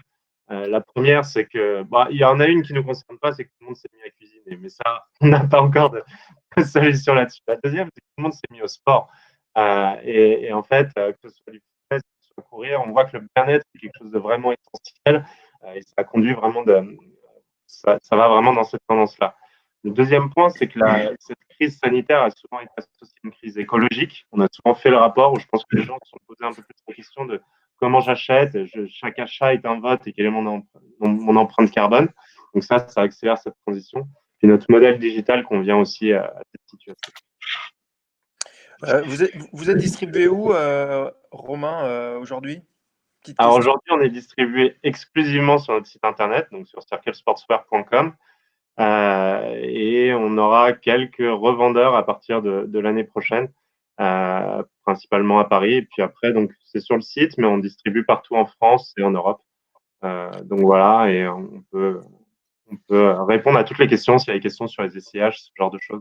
Et ce qui est assez intéressant, c'est quelque chose qu'on a hâte que les gens puissent toucher les produits, puisqu'on a beaucoup travaillé aussi sur la qualité des matériaux. Et en fait, ce que l'on veut, c'est rendre le produit désirable, parce qu'il faut qu'on se rende compte qu'à partir de déchets, on peut faire des choses qui sont de très grande qualité, qui sont très agréables à porter, qui vont être très douces et très performantes. Et en fait, il y a vraiment un effet de surprise quand les gens reçoivent le produit, parce qu'ils se disent, mais en fait, c'est d'excellente qualité, c'est très doux, c'est très agréable à porter. Et l'image que l'on peut avoir de déchets, bah, c'est pas ce produit-là, mais ça n'empêche pas qu'on puisse avoir de la très haute qualité. Vous pensez que l'économie circulaire, donc vous êtes à 100% dans l'économie circulaire, c'est une tendance assez forte aujourd'hui. Pour vous, c'est un effet de mode ou pour vous, c'est vraiment un changement de paradigme et dans 10 ans, on regardera les choses qui n'étaient pas soit recyclées, soit recyclables comme faisant partie vraiment d'un passé révolu? Moi, je vois ça vraiment comme l'économie du futur. Si on regarde un petit peu la consommation au sens large, aujourd'hui, je pense que nos sociétés, nos pays ont du mal à absorber une décroissance.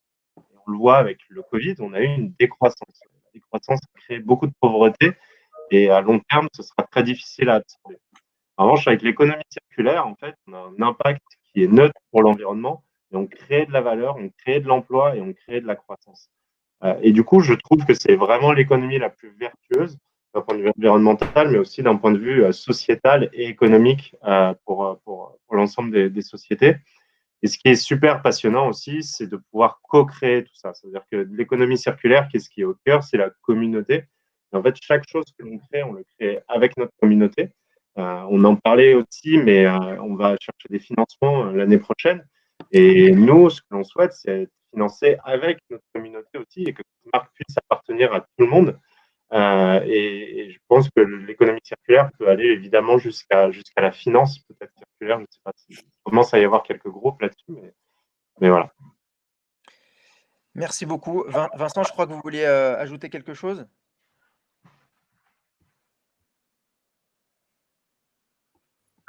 Alors, on a deux Vincent. J'imagine que c'est Vincent pardon. Auriac. Excuse-moi. Non, effectivement, je m'adressais à Vincent Auriac, mais cela dit, Vincent, si vous voulez dire quelque chose, si vous voulez dire quelque chose en plus, n'hésitez pas. Moi, Julien, j'ai une question pour Daniel. Est-ce que Daniel a en tête un visage d'une femme qu'elle a aidée à travers sa fondation et qui l'a particulièrement émue et qui a trouvé une solution à ses problèmes à travers la fondation, peut-être pour donner des idées à d'autres personnes également? Un visage? Moi, j'en ai des milliers. Je crois que je n'ai pas un visage particulièrement. Peut-être des femmes qui sont venues dans l'entreprise. Lorsque nous faisons une semaine, par exemple, autour du 8 mars, toujours on invite une association à venir dans l'entreprise, présenter son travail, que ce soit la fabrication de fours solaires, que ce soit des objets en sac plastique, par exemple, des femmes du Burkina Faso qui fabriquent des objets en coton, en fait, au crochet des sacs plastiques qui sont abondamment. On sait qu'en Afrique, il y a beaucoup de récupération. C'est beaucoup une économie qui récupère énormément. Hein, ça se voit dans le travail des artistes d'ailleurs, mais aussi dans le travail des objets qui sont créés. Donc, on a l'occasion dans l'entreprise de rencontrer des femmes qui font partie de ces associations et qui effectivement profitent des actions que nous soutenons, enfin des associations que nous soutenons, bien sûr. Mais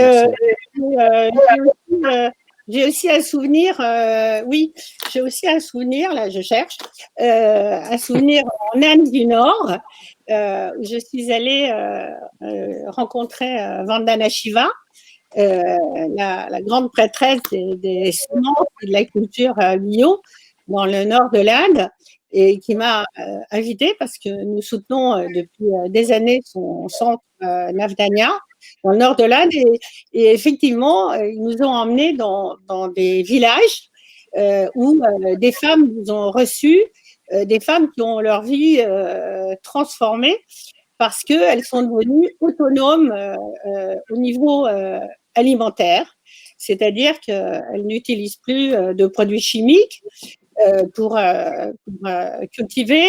Et en fait, elles cultivent dans leur village, grâce au centre de Vandana Shiva, elles cultivent dans leur village et elles nourrissent tout le village avec leur production de fruits et légumes. Voilà, oui, j'ai rencontré ces femmes. C'est un souvenir d'ailleurs très émouvant. J'aurais dû y penser tout de suite. Voilà. Non, mais c'était le sens de ma question. Donc, le sujet, c'est que effectivement, le don, il y a une pérennité. Hein, il y a le bien que ça fait tout de suite et comme vous disiez, l'autonomie, l'empowerment, comme diraient les Américains. Voilà, dans la durée, aider les personnes. C'est le rôle de la fondation, c'est de viser l'émancipation et l'autonomisation des femmes financièrement, parce que leur liberté de choix et leur liberté tout court, elle passe, et leur vie passe par là, de toute façon. Leur vie est celle de leurs enfants, il faut qu'elles soient autonomes et qu'elles aient la possibilité de travailler, d'être abritées, d'être à l'abri de violence et qu'elles aient un toit aussi et qu'elles aient de quoi manger et produire elles-mêmes ce qu'elles ont besoin de consommer, tout simplement d'être autonomes, donc d'avoir un travail, tout simplement. Très bien. Voilà. Merci. Très bien. Eh ben, merci à tous les trois, en tout cas, pour cet échange. N'hésitez pas à aller sur le site Circle Sportswear, voir les produits recyclés et recyclables de Romain, aller regarder des vidéos sur gooddeed.fr et peut-être qu'un jour, on aura des spots de pub Raja sur Gooddeed, d'ailleurs.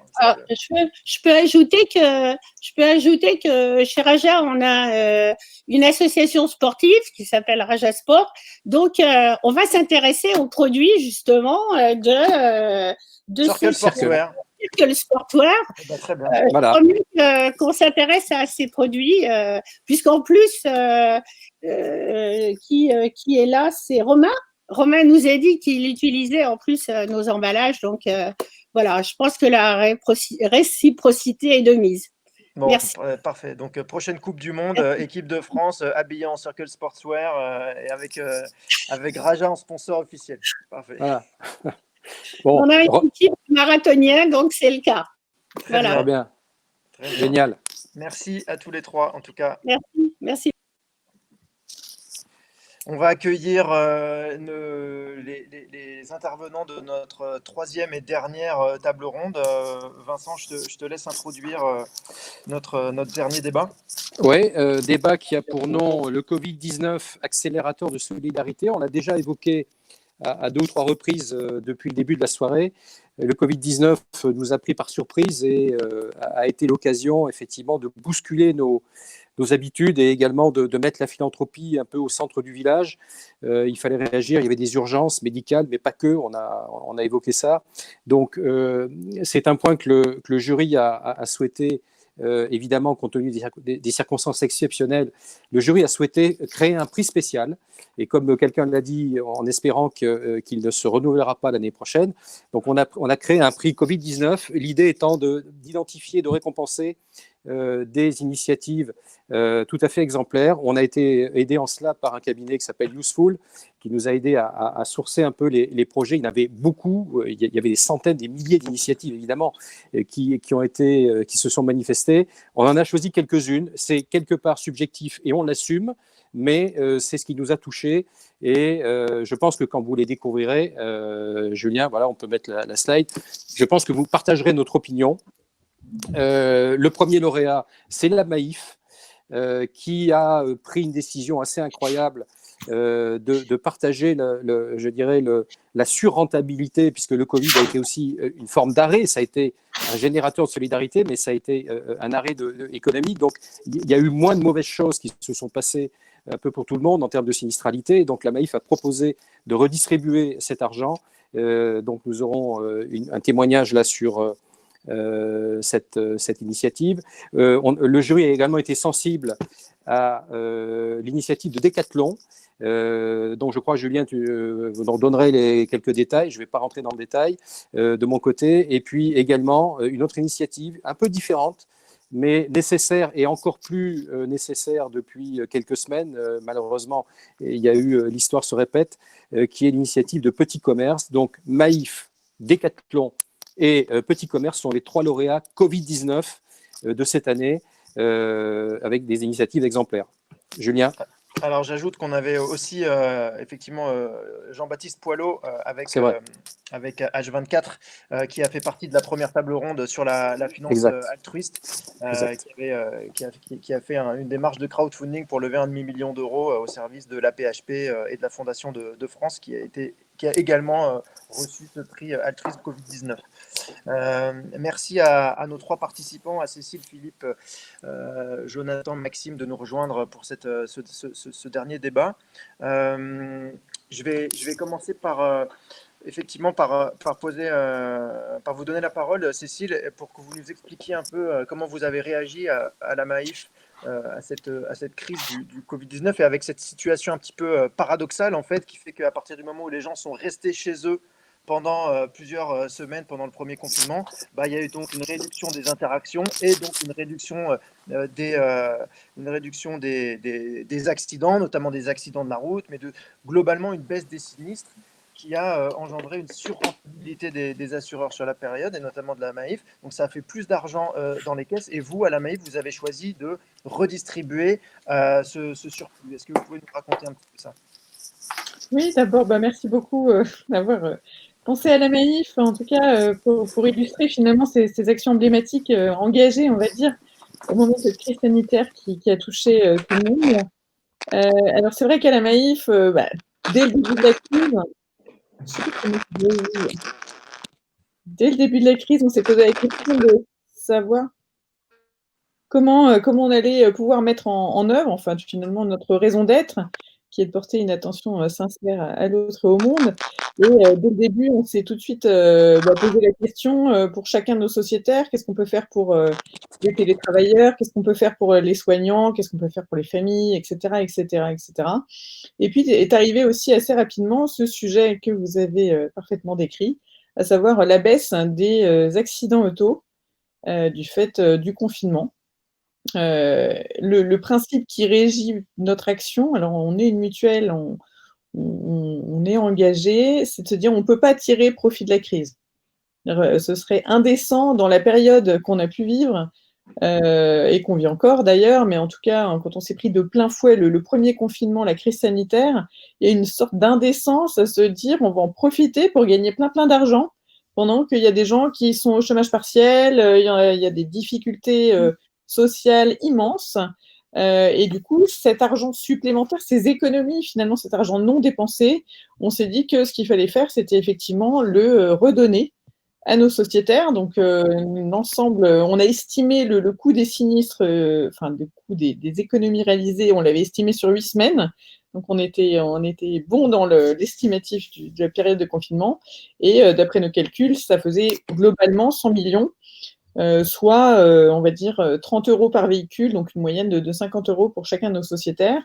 Et puis, on s'est dit que l'urgence du moment faisait qu'il ne tenait aussi qu'à nous de proposer à ceux qui le souhaitaient de faire un geste de solidarité. Donc, on a mis en place une mécanique où chacun pouvait choisir de récupérer la somme qui lui revenait ou de la donner par l'intermédiaire de la Maïf. On avait choisi 3 grandes causes. Alors, ce n'est pas nos partenaires habituels, mais on estimait que face à l'urgence de la situation, c'était ceux qui devaient en bénéficier. On a laissé le choix entre faire un don aux soignants via la Fondation des Hôpitaux de Paris et des Hôpitaux de France, à la recherche via l'Institut Pasteur ou à l'action sociale via le Secours populaire. Donc voilà, ce mouvement-là qui témoignait, et sans aucun jugement bien sûr, 30 € par véhicule, en fait, ça paraît ridicule si on met ça soit à l'échelle de sa cotisation auto, soit à l'échelle d'un don qu'on peut faire. Sauf qu'il y a 3,5 millions de sociétaires à la Maïf et tout cumulé, à la fin, c'est là qu'on crée vraiment un mouvement. On a eu des retours des sociétaires qui étaient extrêmement touchés du geste, hein, qui étaient eux-mêmes contents parce qu'ils souffraient aussi, comme les autres, économiquement des impacts de la crise, ou leurs enfants, ou alors ils étaient aussi, là aussi très contents de pouvoir s'embarquer avec nous et de pouvoir faire un geste pour une cause qui leur tenait à cœur. Merci beaucoup, Cécile. Et en tout cas, bravo pour cette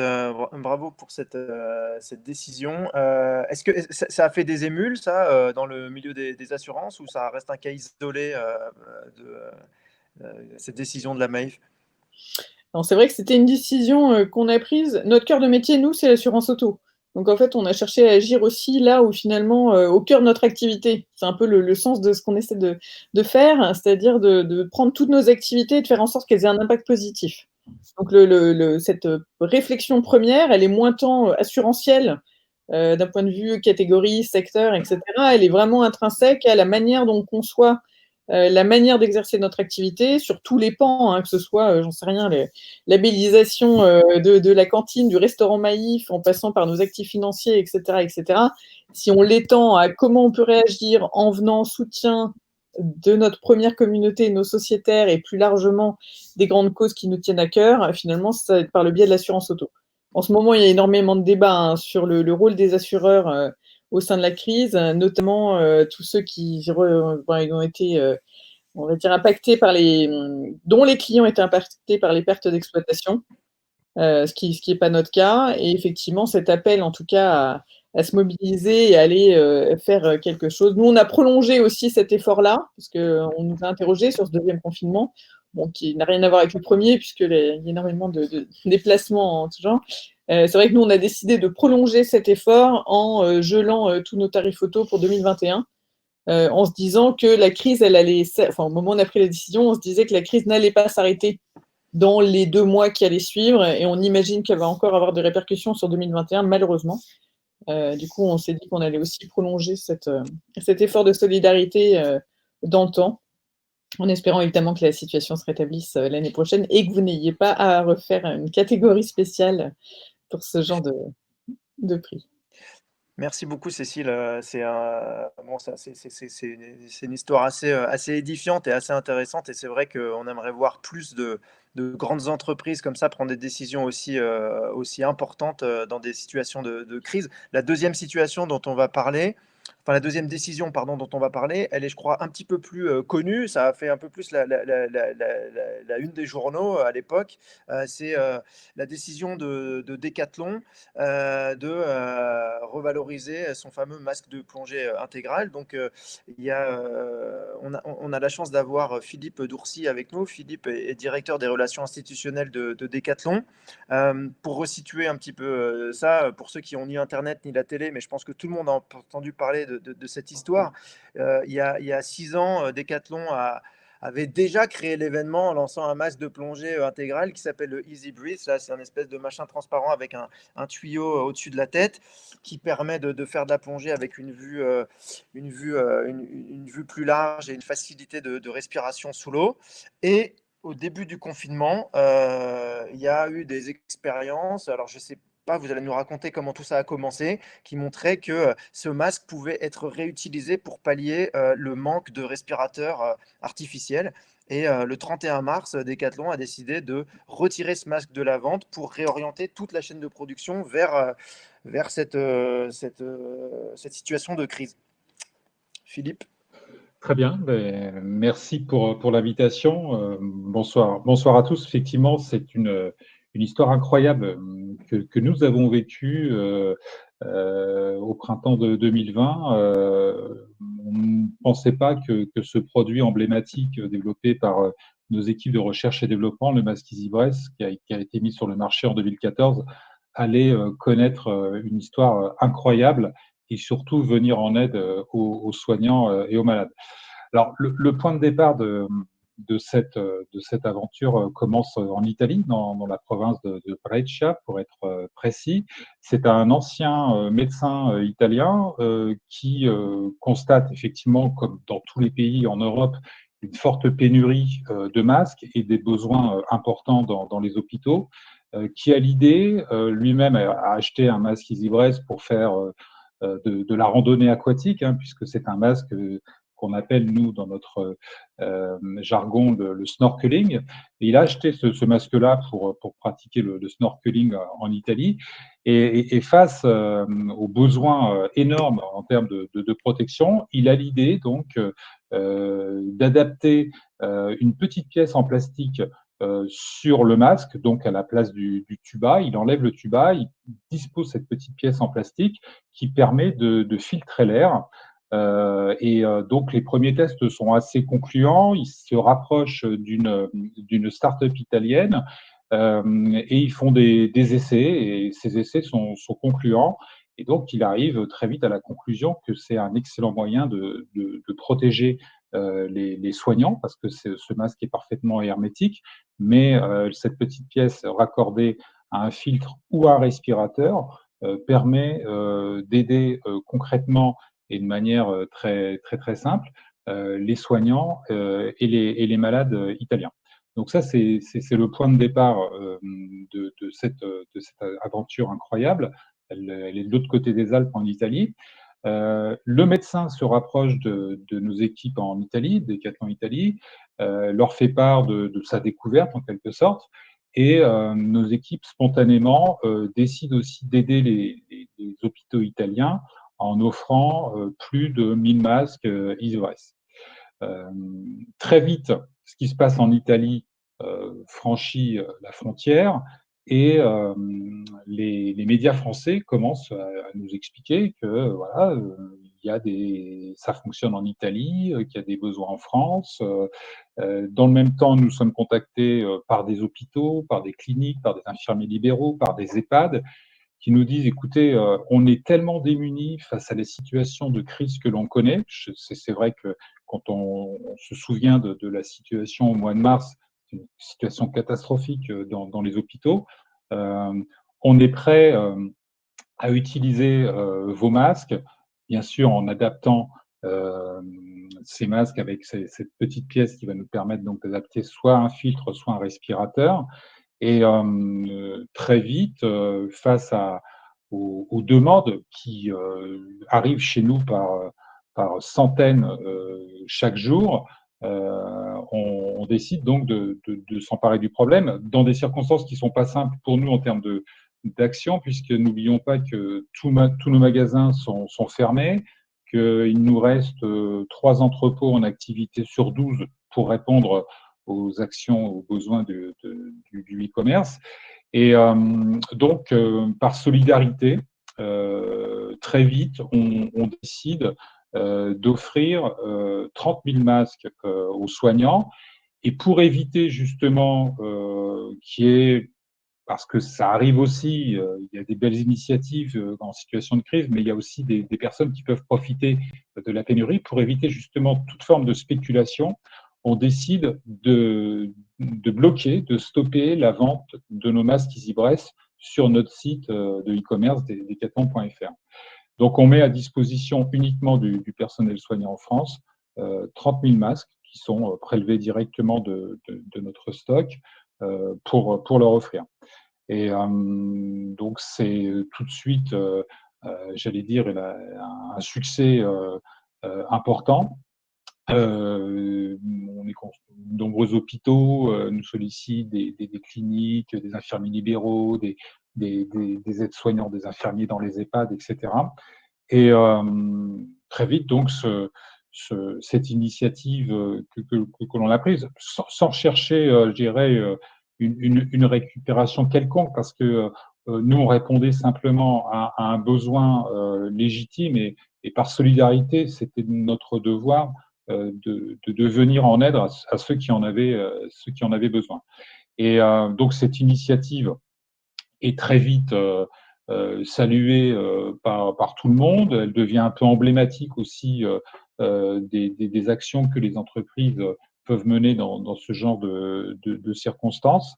Et on va aller même un peu plus loin pour permettre aux hôpitaux de concevoir cette petite pièce grâce à une imprimante 3D. On va aller plus loin en mettant à disposition donc gratuitement nos plans industriels et les notices donc du produit, pour leur permettre justement d'adapter dans les meilleures conditions de sécurité ce respirateur ou ces filtres sur nos masques.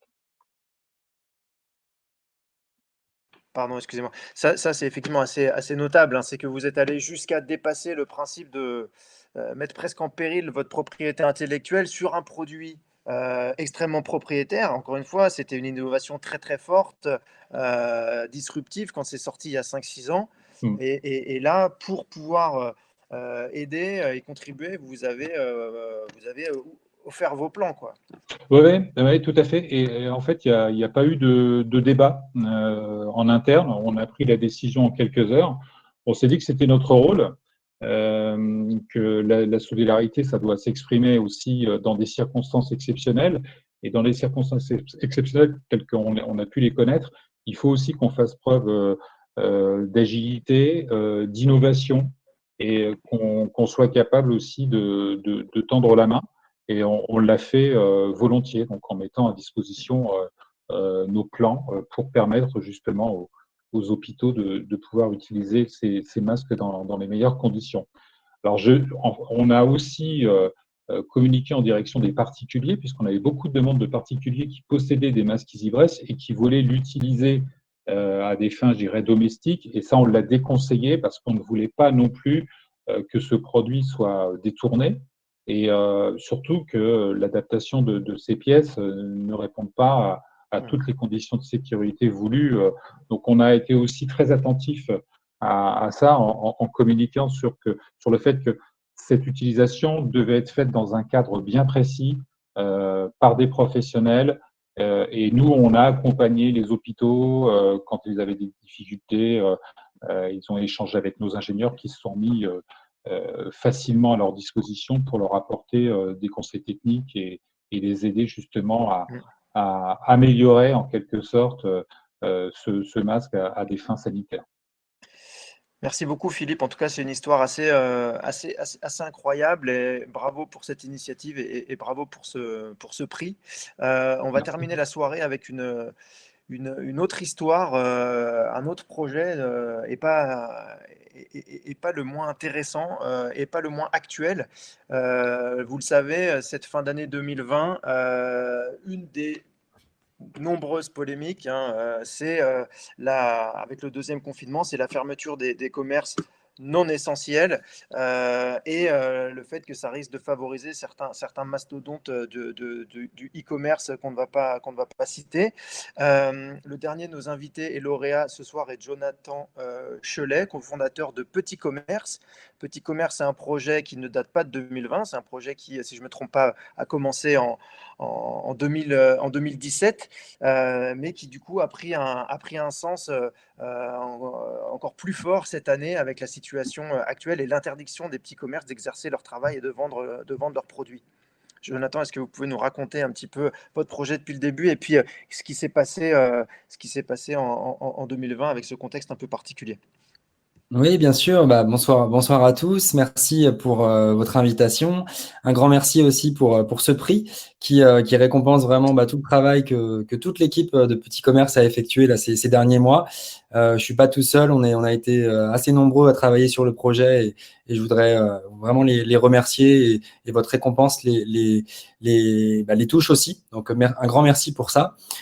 Effectivement, on travaille avec les commerces de proximité, les commerçants, les artisans depuis plusieurs années, depuis 2017, quand on a lancé notre site petitcommerce.fr. Donc ce site, en fait, je vous invite à aller le visiter. On y fait des portraits de commerçants. L'idée, en fait, c'est que moi-même et puis mon associé, on est tous les deux fils de commerçants. On a grandi au-dessus des boutiques de nos parents. Et on trouvait ça vraiment dommage que tous ces commerçants, tous ces artisans indépendants, c'était bien souvent des passionnés, des gens avec des super histoires, mais au final, on ne les connaissait pas, on ne savait pas forcément, on ne connaissait pas forcément leur savoir-faire, leurs produits, leurs services. Et donc, on s'est mis à interviewer les commerçants de notre quartier. Et donc, ça a donné petitcommerce.fr en 2017. Aujourd'hui, il y a à peu près 500 commerçants sur le site, dans toute la France. Et donc, on fait des portraits où on raconte justement leur histoire, leur savoir-faire, des portraits qui sont très bien référencés sur les moteurs de recherche. C'est ça l'idée, c'est de rendre visibles les commerçants et les artisans qui, aujourd'hui encore, pour la majorité d'entre eux, ne sont pas visibles sur Internet. Et ce travail de visibilité, voilà, c'est ce que l'on fait depuis 3 ans maintenant avec petitcommerce.fr. Donc ça, c'est le point de départ. On est habitué à travailler avec des commerçants et des artisans. On sait que sur le digital, ils ne sont pas très à l'aise. C'est pour ça qu'on a eu l'idée de créer ces portraits qui sont clés en main et très faciles de mise en place pour les commerçants. Et quand est venue bien la crise sanitaire et plus particulièrement le confinement, en fait, les commerçants ont été tout de suite face à un mur. Ils ne pouvaient plus rien faire puisque leur boutique était fermée. Et nous, notre activité aussi habituelle a dû complètement s'adapter puisqu'on ne pouvait plus aller rencontrer les commerçants dans leur boutique. Et donc, connaissant bien les commerçants, on a eu une idée très simple qui n'est pas forcément de leur dire « faites du e-commerce, faites du click and collect ». Malheureusement, pour encore beaucoup de commerçants, c'est trop compliqué. Par contre, ce qui était possible techniquement, facilement, et nous, on savait que ça pouvait marcher, c'était de miser sur l'avenir et de proposer en fait aux consommateurs, aux Français, d'acheter un bon d'achat utilisable en boutique une fois que les boutiques seraient réouvertes. Et donc, cette idée très simple que tout le monde connaît, un bon d'achat ou encore une fois une carte cadeau, c'est le même principe, c'est un montant qu'on achète à l'avance et qui est dépensable pendant 1 an. Ce principe a vraiment extrêmement bien fonctionné puisque en un petit peu plus d'1 mois, on a aidé 8000 commerçants et artisans partout en France qui se sont inscrits chaque jour. Jusqu'à 500 commerçants s'inscrivaient chaque jour sur la plateforme. Vous voyez le ratio par rapport à nos 500 commerçants adhérents aujourd'hui sur petitcommerce.fr depuis 2017. Pendant le confinement, on a aidé 500 commerçants par jour. Et puis, ça a fonctionné aussi extrêmement bien côté consommateur, puisque ces commerçants ont collecté en tout 2,5 millions d'euros. Donc, c'est vraiment c'est une solidarité franchement inédite. Je pense qu'on n'avait jamais vu ça en France, une telle solidarité envers les commerces de proximité. En tout, pour vous donner encore quelques chiffres, il y a eu 40 000 commandes. En moyenne de 60 €. Donc, ça montre que ce n'est pas forcément des tout petits montants. Voilà, les consommateurs qui ont voulu soutenir leurs commerçants l'ont vraiment fait avec leur cœur et aussi leur porte-monnaie. Je dis avec leur cœur puisque pendant le moment où on passait sa commande, on pouvait aussi laisser un petit mot aux commerçants. Et c'est à la fois ce soutien financier et moral qui a vraiment, qui explique aussi le succès de l'opération. C'est ça qui a fait que les commerçants ont tout de suite, ça a tout de suite pris auprès des commerçants. Dans 2000 villes partout en France. Aujourd'hui, on a des commerçants partenaires quasiment dans toutes les villes de France. Ça a été vraiment très impressionnant. C'était évidemment une opération bénévole et solidaire. Pour nous, ça a été un gros changement par rapport à notre équipe, parce qu'on est une toute petite équipe au départ de 5 personnes et dont la plupart sont pas forcément à temps plein. Et donc là, pour pouvoir tout simplement recueillir et gérer en fait toute cette demande, on a fait appel à quasiment une quinzaine de bénévoles qui ont travaillé. On a eu de la chance puisqu'ils étaient confinés chez eux et souvent ils ne travaillaient pas. Donc, on a eu toute une équipe qui a pu nous aider franchement 7 jours sur 7 et je dirais peut-être 10 ou 15 heures par jour. Ça a été vraiment un travail de fou. On a eu, je crois, 20 000 emails de traités, des milliers d'appels. C'était vraiment un travail de titan, mais qui nous rend aujourd'hui très fiers puisque c'est vrai, on a sauvé des commerces. Vraiment, on a sauvé des commerces partout en France. On a eu énormément de messages de remerciements de commerçants. Et pour certains, ça montait jusqu'à 10 000 €, 15 000 €. Le record, c'est une petite librairie dans le Rhône qui a été soutenue par plus de 300 clients pour 15 000 €. Donc, c'est vraiment des montants qui sont très, très importants, qui ont aider vraiment les commerçants au niveau financier, puis au niveau psychologique aussi. Ça, on nous l'a beaucoup dit. Donc c'était quelque chose vraiment d'inédit pour nous. Ce qui a expliqué aussi le succès, je pense, c'est les médias. les médias ont aussi vraiment beaucoup parlé de notre initiative. On a fait, je crois, 4 JT de 20 heures. J'ai fait une vingtaine de radios. On a eu une centaine de parutions dans la presse, que ce soit presse locale ou nationale. Donc ça a beaucoup joué. Et puis, on a aussi eu le soutien d'autres entreprises. Alors, on a eu des entreprises privées comme Le Bon Coin et, je tiens à le signaler, la Maïf. Donc, un grand merci de nous avoir quand même apporté aussi votre soutien pendant cette période difficile. On avait commencé un petit peu à travailler avec la Maïf avant cette opération, mais du coup, là, c'était l'occasion idéale pour aller plus loin. Et je pense que voilà, on est bien parti pour continuer à faire des choses ensemble. Donc ça, on est très content de ça aussi. Il y a eu d'autres entreprises privées. Il y a eu aussi des organismes publics, donc la Chambre des métiers au niveau national. On a eu aussi le Conseil du commerce de France. Donc ça, c'est une fédération qui chapeaute en fait quasiment toutes les fédérations, les associations de commerçants en France. Donc voilà, tout ça a fait que ce travail d'équipe, tous ces acteurs en fait qui se sont liés sur la même cause du soutien au commerce de proximité et à l'artisanat, a expliqué le succès. Donc on est très content de ça. Merci beaucoup, Merci beaucoup, Jonathan. Voilà. Je me permets de t'interrompre parce qu'on a largement dépassé notre horaire. Mais en tout cas, une précision, Julien, oui. je précise que Petit Commerce va bénéficier d'un accompagnement d'1 an par Pixelis, qui est une agence de branding. Et le personnel de Pixelis a choisi d'accompagner Petit Commerce. Donc voilà, après, on est très heureux. Voilà, Goodid et puis Circle, on a également donc notre 3e startup qui sera aidée, qui sortira plus fort de cette crise. On en est convaincu. Donc, allez sur Petit Commerce, vous allez voir, si vous ne connaissez pas, le site est génial. En tout cas, c'est vrai que c'est l'anti-e-commerce industriel. On a vraiment l'impression de visiter les commerces en version digitale. Ça vaut vraiment le détour. C'est extrêmement humain et chaleureux. Oui, donc petitcommerce.fr pour les portraits et soutien-commerçant-artisan.fr pour les bons d'achat. C'est noté. Merci beaucoup, Jonathan. Merci à tous les 3. Vincent, je te laisse la parole pour terminer cet événement. Pour terminer, absolument, merci Julien.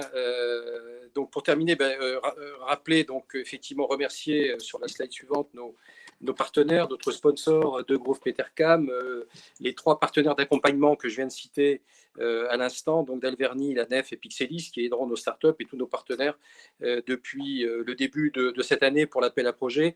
Merci à tous les participants. On est convaincus qu'il y aura plus de succès l'année prochaine parce qu'ils vont être accompagnés. Donc, ce n'est pas simplement une visibilité, vous allez sortir plus fort de cette crise. Et puis, je vous donne déjà rendez-vous l'année prochaine. Et je vais déjà vous partager un secret. Ça sera le jour du Giving Tuesday parce qu'on est attaché à cette date. Donc, rendez-vous. Je ne connais pas la date, mais on la connaîtra probablement prochainement. Donc, ça sera début décembre. Et donc, voilà, on vous retrouvera pour de nouveaux candidats, de nouveaux lauréats. Et avec, voilà, c'est Alexandre qui est là. Hein. Exactement.